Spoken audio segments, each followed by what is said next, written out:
So welcome to Cate's Hour of Miracles. This is a recording on YouTube and also a live broadcast on Awakening Together. And today, on the timeline that this is being sent out, is the 25th of November 2018, and Awakening Together are going across to a Zoom meeting recording rather than on Pal Talk. So if you are joining each week on Pal Talk, just to let you know that the Awakening Together, how you listen in live to this talk, will change. So let's just join together. Let's just drop into the silence. Let's just join in the one mind right now. So close your eyes and just let everything drop. Just feel your body drop. Just feel your toes. Everything drop away. Feel your fingers and toes. Just completely relaxed.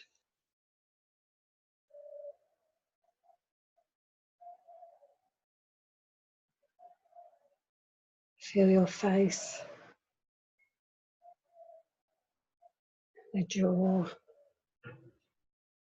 around the eyes, the scalp, the back, the arms, the legs. Feel everything just completely soften. Everything is soft and peaceful and relaxed. It's gentle.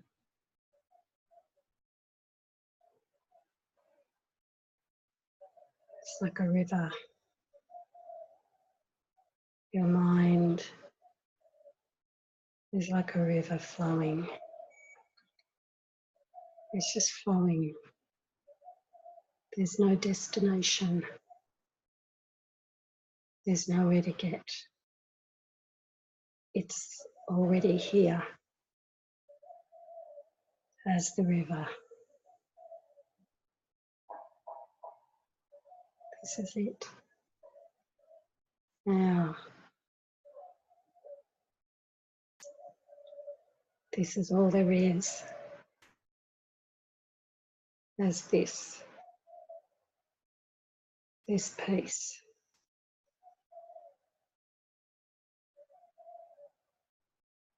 This peace of mind beyond thought.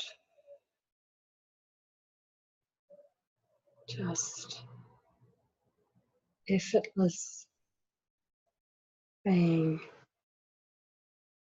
wordless, has no concepts, has no thoughts.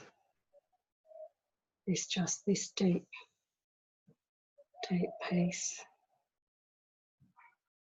Just feel your fingers unraveling, toes. Just feel everything leaving. The body softens as the mind softens.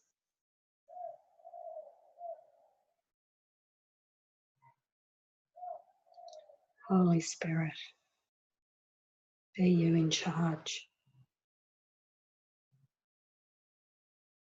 You are the right mind. You are the mind in which I live and breathe and have my being.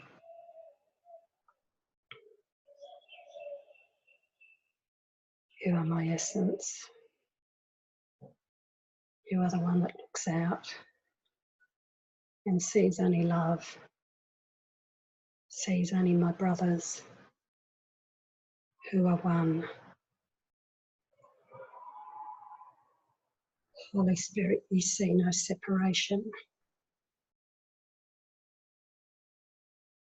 That is my right mind.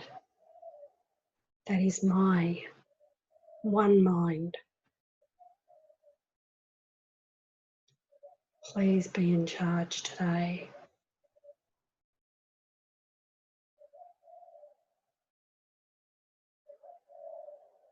Be the mind that decides for me until I can be fully in your mind and live from that place. Amen. So, welcome. I've given over my life, my mind, my body, everything to the Holy Spirit, to God, for this all-encompassing love to come through this instrument that we call a body.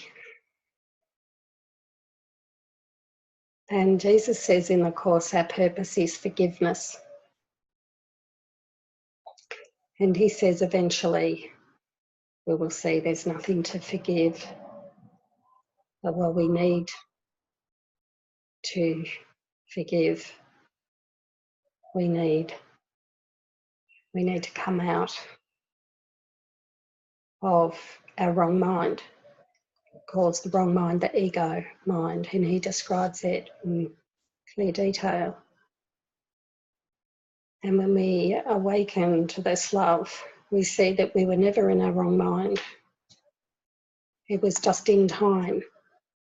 We were in time experiencing a false mind of separation. And the means are the miracles. So forgiveness is a tool. The miracle is the result. So forgiveness is not forgiving what has happened, is seeing that it could never happen. Forgiveness is a term used by Jesus. It's an old word given a new meaning. The world sees forgiveness as seeing, it looks at what it thinks has happened and then it tries to forgive it in lots of different ways. It thinks a sin did really happen, that something could happen outside God's mind, and it sees it as real, that it did happen, and it tries to be magnanimous. Can't say that word, but you know what I mean. It tries to be the hero of the dream and offer forgiveness. So this forgiveness, everything the Course teaches is completely turned around by Jesus. He says that it's our misperception if we think something has happened that needs forgiveness. So forgiveness is an unusual term in the Course because we're coming from a mind that thinks forgiveness from the old way of looking at forgiveness. So it can take you quite a while to work out exactly what he's talking about when he talks about forgiveness, because he's asking us to see that what we think our brother has done hasn't occurred. And the reason for that is, he says, not one note in heaven has been missed. He says there has been no world of separation, that this is a dream. We're dreaming this dream, and it's our dream, and we are responsible for everything that happens to us. And as we work with the Holy Spirit the comforter and the corrector. We give over. We have to give up knowing how to get ourselves out of the wrong mind, because we're stuck in the wrong mind. So it's like a virus, and the virus can't see that there's a virus. The virus, which is the false thought system of the ego's thought system of separation, it can't see that it's a virus. Every time we ask the virus, is there a virus? It's going to say no. So we have no idea that we're living in a virus, that we have a thought system that is completely lying about who we are and who everyone else is. So we have to give up. We have to surrender. So today my talk is based around, it's chapter 14. I'm going to be reading from chapter 14, section 5, paragraph 4. This is where I'm going to start. And I'm reading from the FIP second edition today. And the chapter is called Teaching for Truth. And the section is called The Equality of Miracles. And I was directed to this. I didn't know what I was going to do my talk on today, and in our little messenger group someone posted a quote from this section, and it just sparked something, and I felt guided to do my talk on it. So I just gave up this morning. I just thought, I've got nothing to talk about. I don't know. I just trusted that something would come in. So I'm going to, this talk, I'm not sure what I'm going to actually call this video. I'm just going to, as I read this section, I'm just going to allow the name of the talk, the name of this video to come through. You don't have to figure things out. We never have to know everything. This is the actual teaching, is that we don't know. And we have to be really comfortable in not knowing. This is the way to truth, is to not know. The ego has to know. It has to think, it has to look good and know what it's going to talk about. It has to think, it might even have to know what the name of the talk is, or that you have to know what you're going to do and what you're going to say. But the Spirit is asking us to be really free in our minds and to not know. And that way, what needs to come through can come through in an empty mind. Just emptiness. It's empty of knowing anything. So, I'm going to be reading, as I said, chapter 14, section 5, number 4. Perhaps you have become aware of lack of competition among your thoughts, which, even though they may conflict, can occur together and in great numbers. You may indeed be so used to this that it causes you little surprise. Yet you are also used to classifying some of your thoughts as more important, larger or better, wiser or more productive and valuable than others. This is true of the thoughts that cross the mind of those who think they live apart. For some are reflections of heaven, while others are motivated by the ego, which but seems to think. What he's pointing us to, I really love talking about the mind and the thoughts, because I really believe that if you can spend your time, I mean, this is a course in mind training, so the course is about coming to become aware of what thoughts are coming in, because he says it's a false thought system. So we have to become aware of our thoughts to see that they're false. And he's telling us here that we, when we believe in the ego, we think there's an ordering of thoughts and that some are better, some are more important. We can have wiser thoughts or more productive and valuable thoughts. So we think, well, there's an order of thoughts. The result, but he also says here that we do have thoughts that are reflecting heaven. So occasionally you're going to have a thought that's going to be what I would call a Holy Spirit thought, or a true thought, or a really beautiful, loving thought. And they reflect heaven. So we're all having those thoughts. The result is a weaving, changing pattern that never rests and is never still. So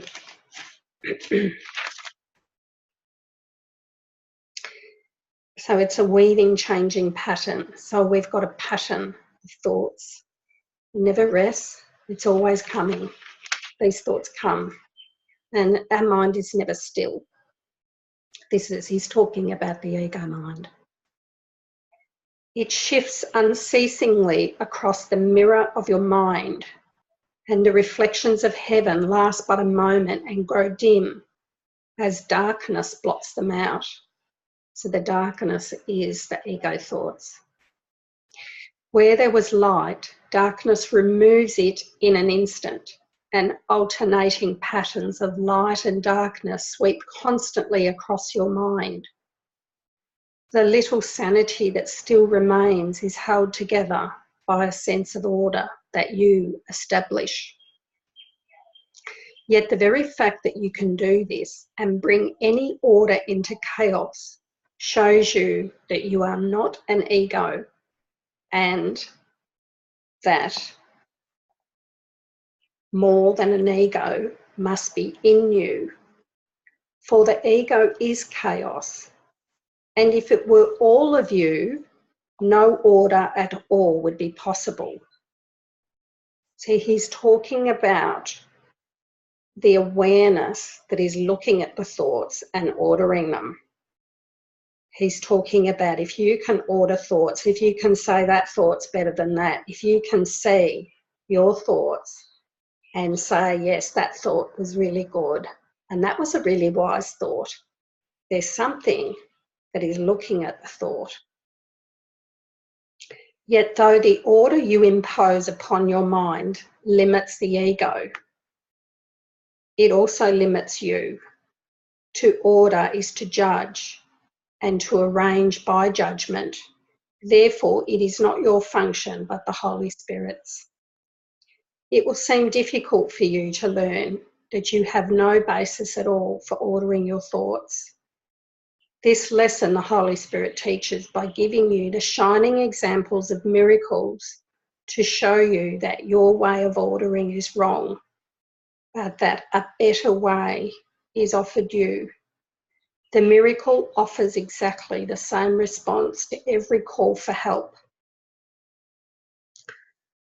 It does not judge the call, it merely recognises what it is and answers accordingly. So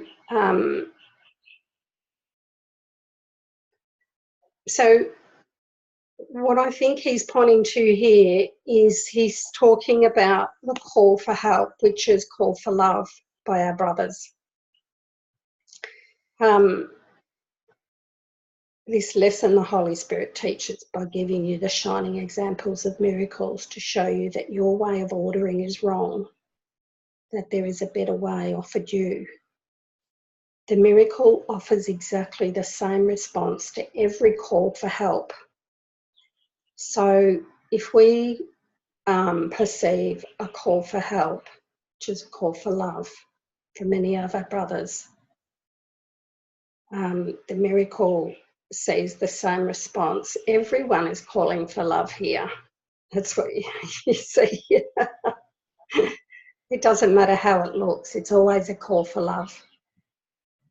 It does not judge the call, it merely recognises what it is, it's a call for love, and answers accordingly.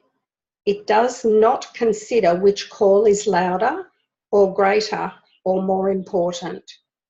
You may wonder how you, who are still bound to judgment, can be asked to do that which requires no judgment of your own.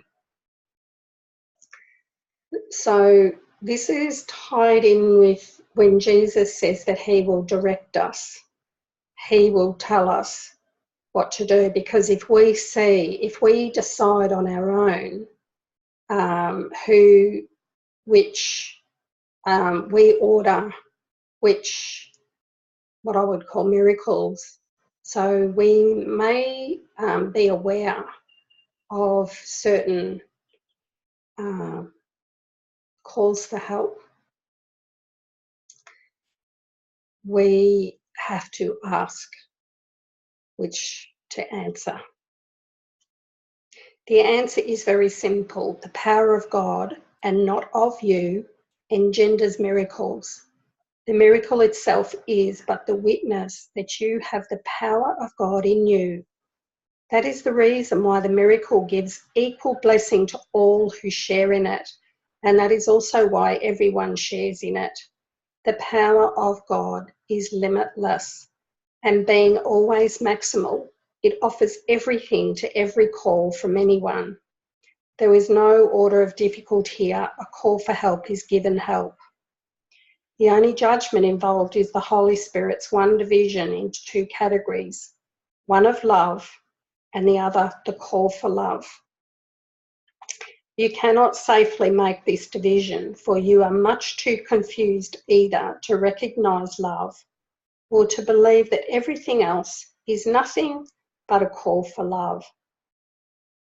So we have to see that even if someone is angry with us and yelling at us and abusing us, it is a call for love.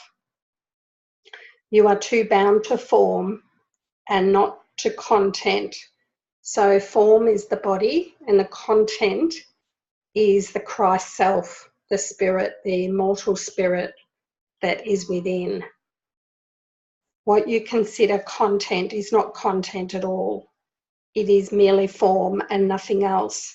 So we respond to the body and the words.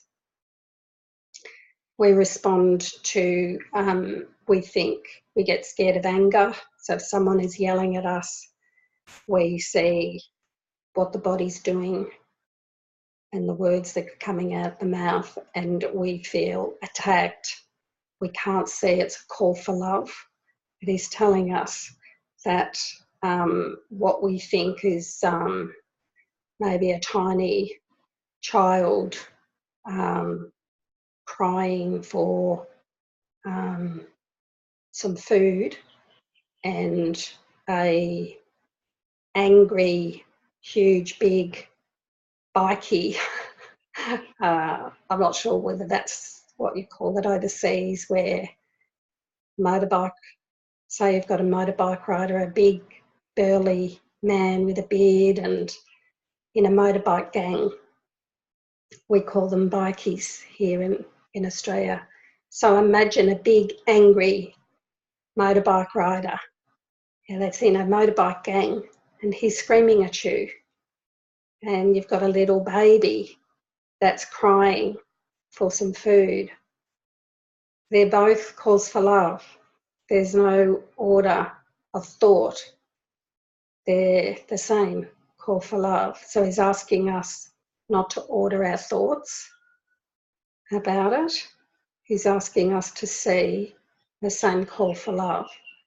Now, that doesn't mean that if you're getting threatened by anyone, that you wouldn't do something if you feel guided to move away from the situation.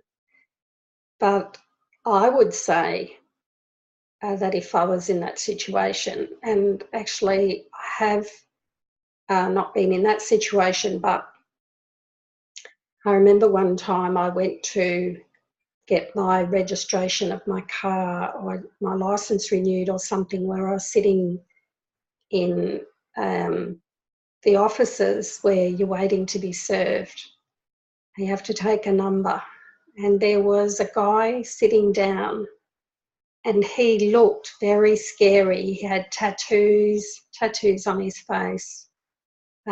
He looked like a motorbike gang member, and to form, he would have seemed what we deem, or what I would have, the ego would have deemed as scary. And in the past, I probably would have got as far away as possible from that form.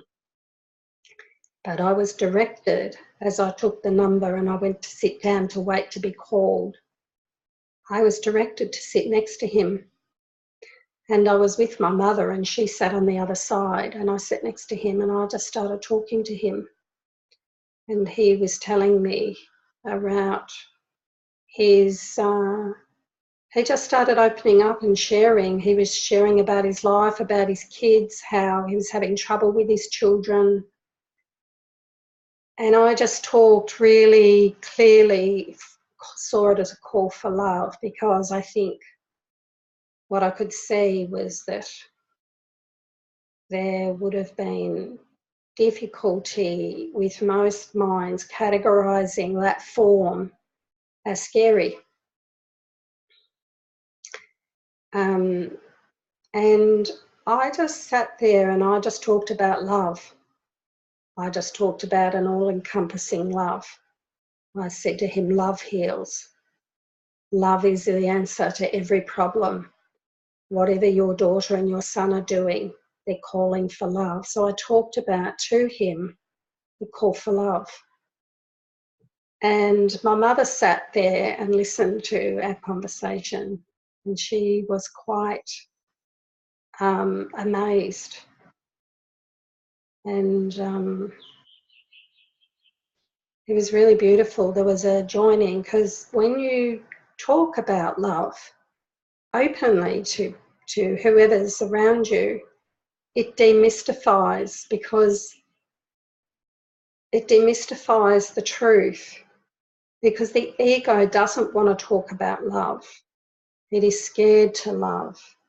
And as you talk to many others, we never know where we're going to be or what we're going to do, because there's really no cars.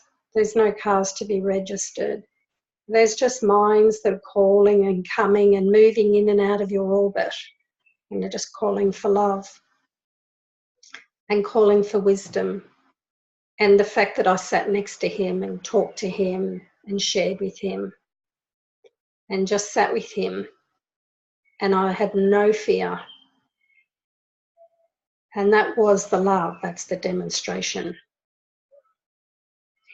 So this is what he's asking us to do. He said, you are too bound to form and not to content. So the content is that Christ self that was within him, that is the essence of everything here, and to not be bound to form.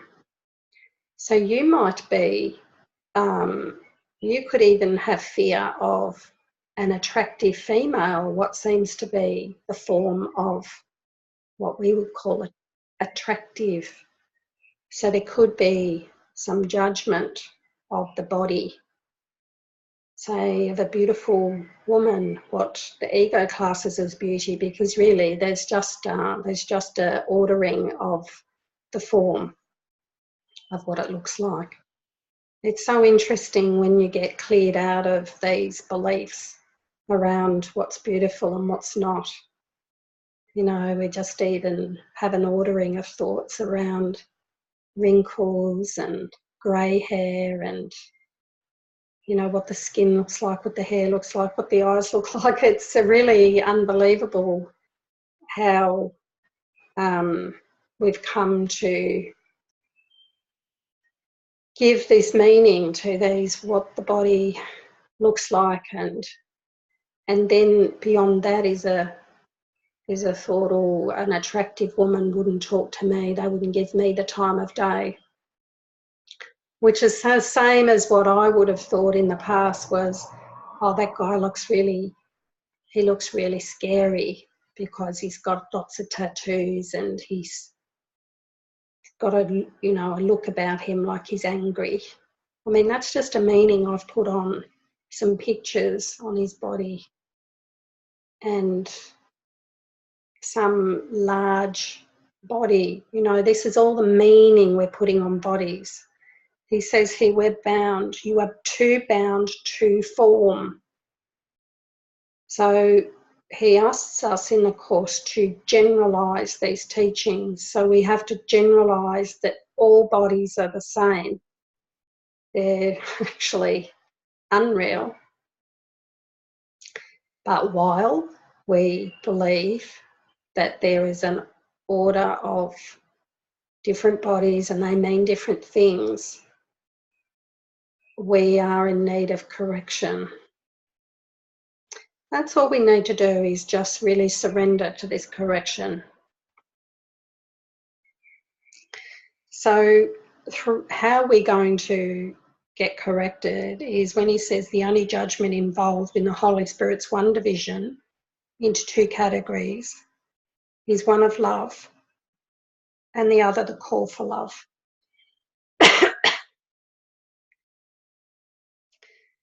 So I'll read on. For you, do not respond to what a brother really offers you, but only to the particular perception as his offering by which the ego judges it. So let's turn this around now and say that I saw a body that I deemed, or the ego deemed, as attractive, and I was attracted to that form of the body. That is my particular perception of his offering by which the ego judges it. So remember, the ego's judging the bodies and it's categorising them. It's ordering the thoughts. That's a better body. That's not a good body. That's a scary body. Oh, that's a lovely body. Oh, that's an old body. That's a young body. So for you, do not respond to what a brother really offers you. He's offering you an awakened mind. It's a gift. He's saying to you, here I am here as an offering for you to look beyond what your perception of my body is. I am here as a lesson for you to awaken to who I am. And will you offer me that miracle? That's all that brother is saying. Will you offer me love? Will you see my call for love? The ego is incapable of understanding content. So the ego is incapable of understanding the Christ within. Content is always of the Holy Spirit. It's always the truth. The content is the love, is the Christ self, the guiltlessness and the sinlessness that is that brother, of who our brother is. So the ego is incapable of understanding that. It doesn't see that. The ego just sees the body and then it puts a meaning on the body, and it's constantly categorising and comparing bodies. It's all about bodies to the ego, and is totally unconcerned with it. It doesn't concern itself with the Christ self, with the sinlessness and the perfection of who we are. To the ego, if the form is acceptable, the content must be. So that's interesting. So in other words, if I'm standing in this particular place where I was doing my think it was my registration.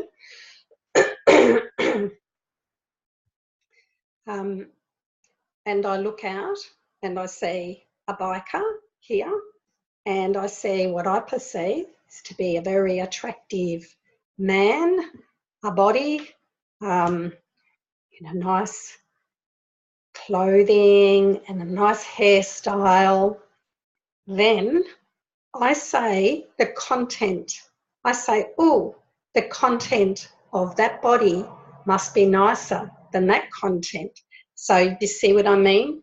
I'm comparing. So to the ego, if the form is acceptable, so I'm like, oh, that content, the form is acceptable to me, the content must be, oh, that content of that body must be really nice, and the content in that body must be really bad. You see, it overlooks, it judges the content by the form. Otherwise, it will attack the form. If you believe you understand something of the dynamics of the ego, let me assure you that you understand nothing of it.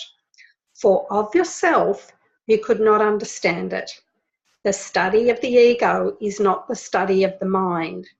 In fact, the ego enjoys studying itself and thoroughly approves the undertaking of students who would analyse it, thus approving its importance.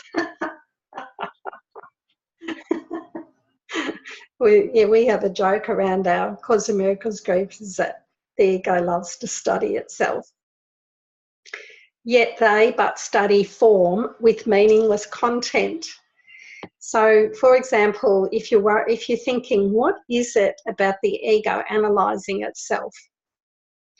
The ego, this is sort of one thing that's coming to mind now as I ask for an example.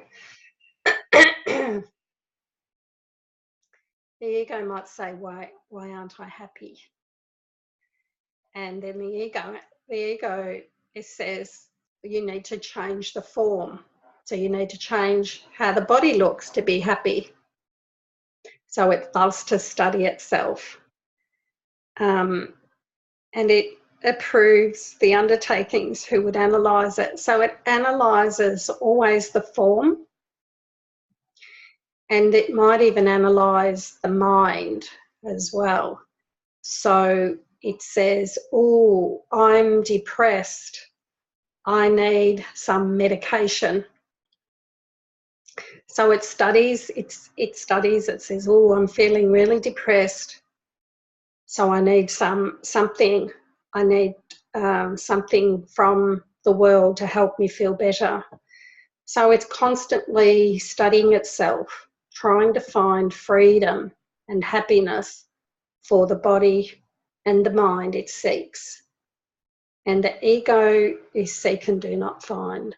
So there's no freedom from the virus within the virus. So the virus looks at the virus, says, how can I be free of this virus? But it's the virus that's doing the asking and doing the seeking, and the virus answers. It never says, this is a virus.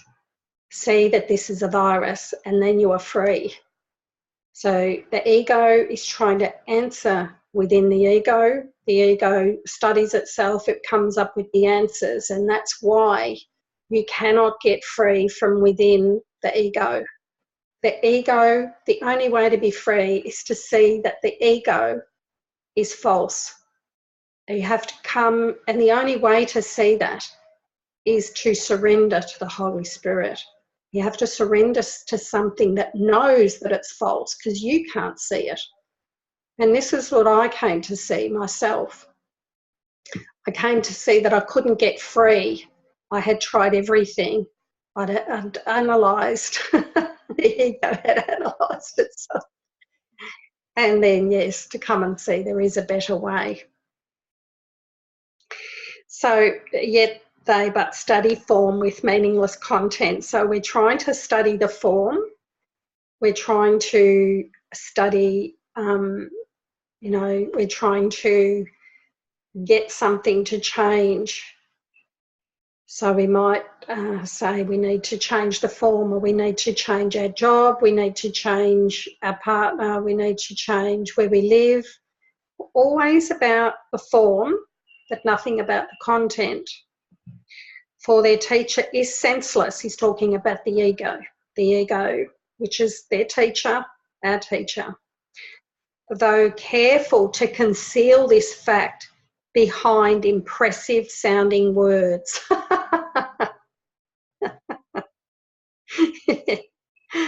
But which lack any consistent sense when they are put together.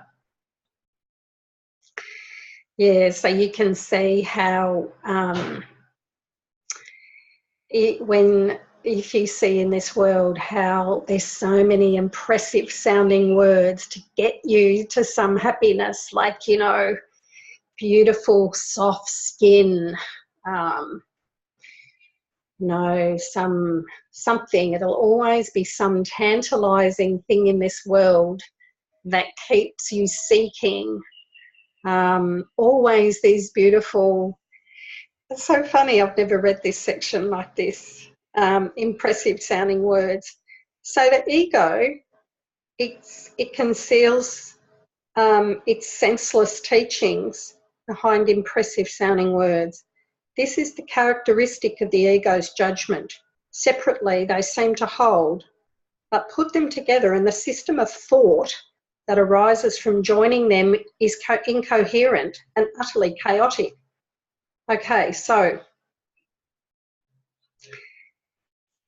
if I believe that I have to have a facelift to feel better, and I get to see all the beautiful, impressive sounding words that are going to tell me how happy I'm going to be if I do something to my body, I'm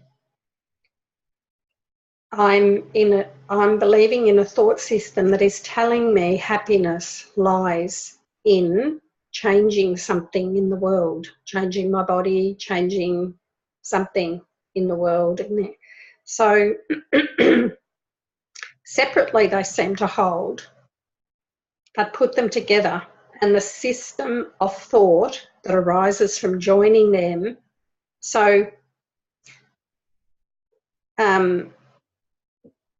it is incoherent and utterly chaotic.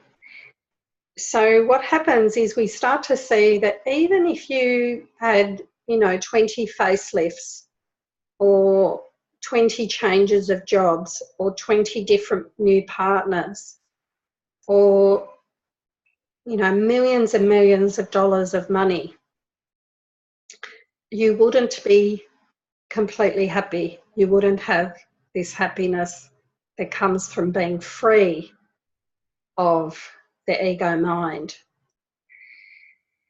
For form is not enough for meaning, and the underlying lack of content makes a cohesive system impossible. Separation, therefore, remains the ego's chosen condition, for no one alone can judge the ego truly. This is really good, for no one alone can judge the ego truly. So you cannot judge the ego, because you're judging. It's like you're trying to judge the ego with the ego. Yet when two or more join together in searching for truth, the ego can no longer defend its lack of content. The fact of union tells them it is not true. So I like that. That's just when you join with a brother and you join in for truth, and you can help each other through joining with another in dedicating yourself to exposing the ego's lies. It is impossible to remember God in secret and alone, for remember him means you are not alone and are willing to remember it. Take no thought for yourself, for no thought you hold is for yourself. If you would remember your Father, let the Holy Spirit order your thoughts and give only the answers with which he answers you. Okay, so this is really important here, that this is how we get out of this thought system.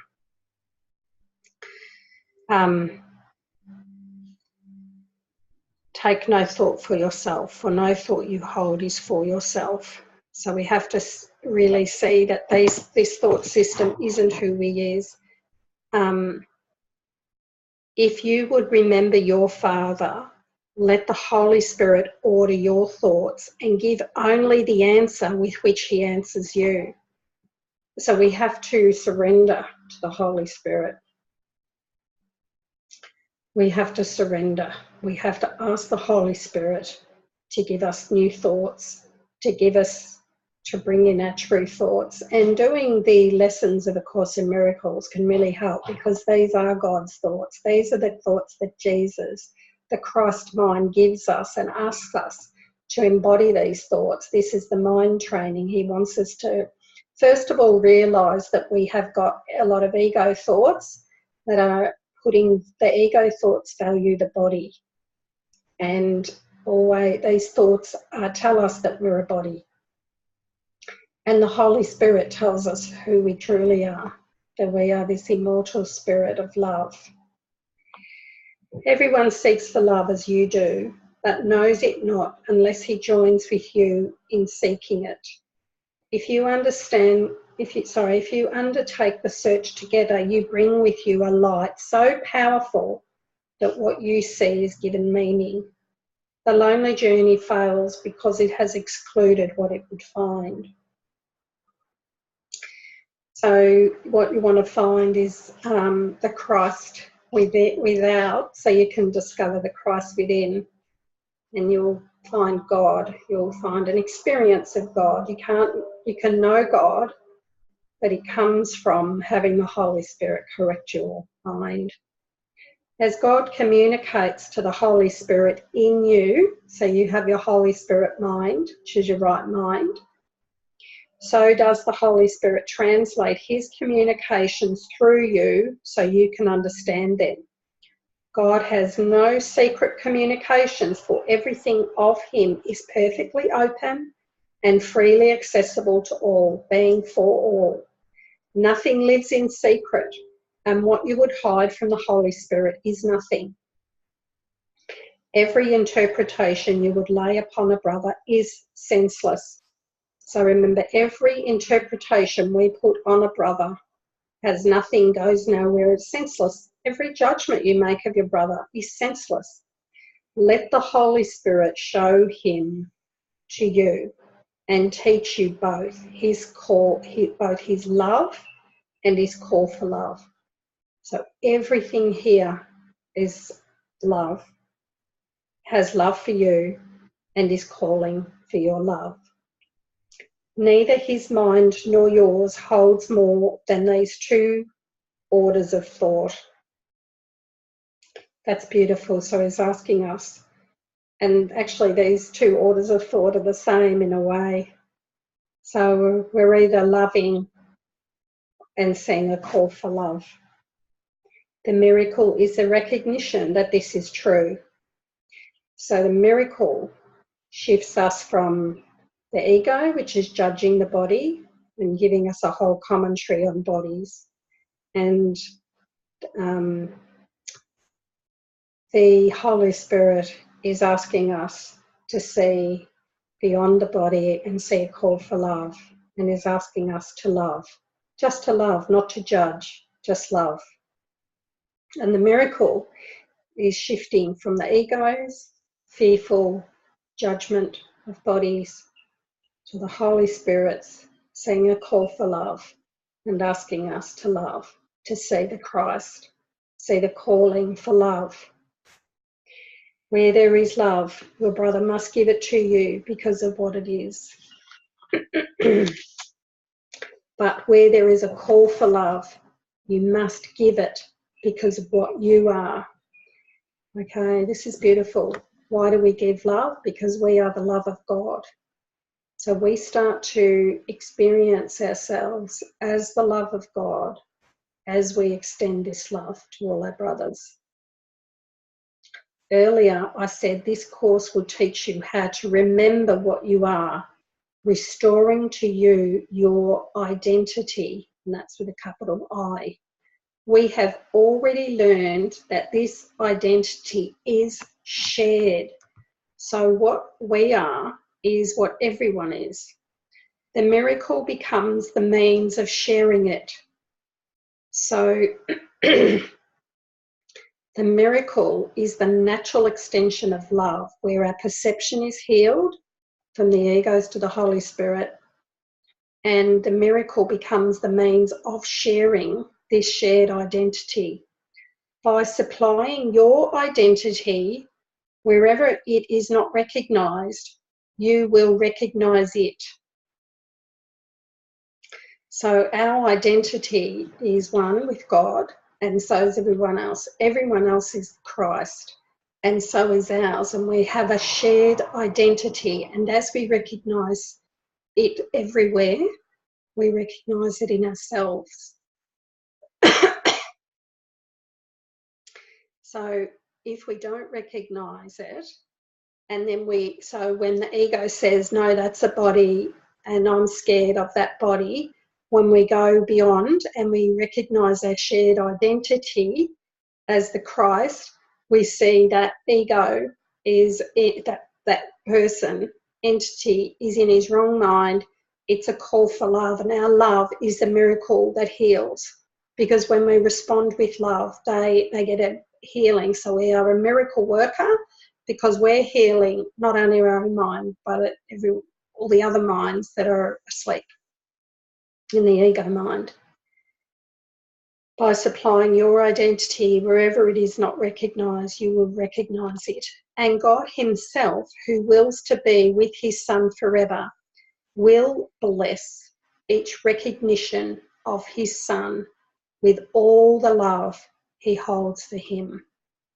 Nor will the power of all his love be absent from any miracle you offer to his Son. How then can there be any order of difficulty among them? So he has referred a couple of times in a little bit earlier where I was reading before.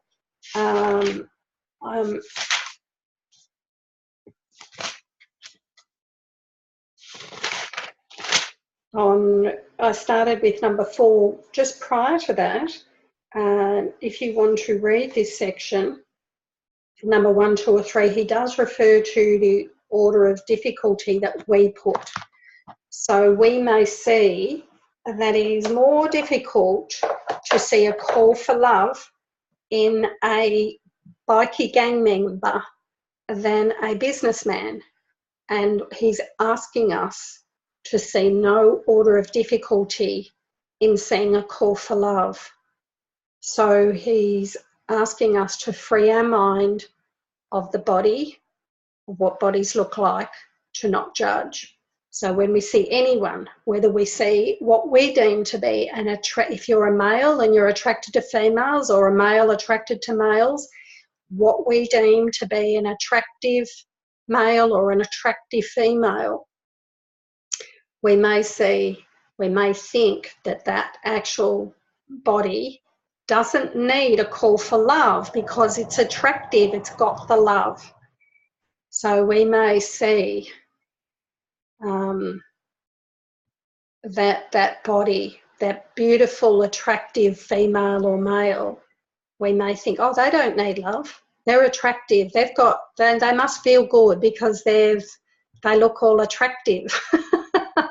And that attractiveness will be whatever judgment you have, because you have put all the meaning on that body. So you have to be completely free of the order of difficulty or ordering of your thoughts of what you see as a call for love. Or you might see a body of, say, what they call a homeless person, or what you might see as a drug user. You might see someone that's what seems to be crazy, psychotic, all these terms the ego uses to judge a body and what's coming out of the body's mouth. So the ego judges the body. So what Jesus is asking us to do in this section is to not judge the form, and looked at a content and see a call for love. So I'm going to call this talk a call for love, because I think that's what I feel he's really pointing to here. He's saying love or a call for love, but I think the most important thing for us in this talk today, in what seems to be what I'm feeling is coming through as I've read that section, is that Jesus is asking us to look beyond it, to look beyond all the categories that we've given bodies, to all the meanings of the form, and to not order our thoughts, to not say that, so we've given an ordering to the thoughts that are judging, and to give all those thoughts to the Holy Spirit, and to see that everyone here is calling for love. And my function here is to forget what the body looks like, to overlook and just see straight through it. Do not concern yourself with how bodies look. Do not judge them. Do not categorize them. And go straight to love, Christ love. And just be the essence. Allow the Holy Spirit to speak through you and tell you of the love. And however that comes through, that's directed by the Holy Spirit. So thank you. I'll wrap this up now. It's just nearly the hour turning over. I love you. I bless you. And I honour you. And we all go home together. And your part in God's plan for salvation is as important as everyone else. There's no hierarchy of importance in awakening. Every single mind is important to awaken. So your part is waiting. God's waiting for your mind to be restored back to remembering its true self. So please give it the importance that it has. I thank you and I bless you, and have a beautiful week. Love you. Bye-bye.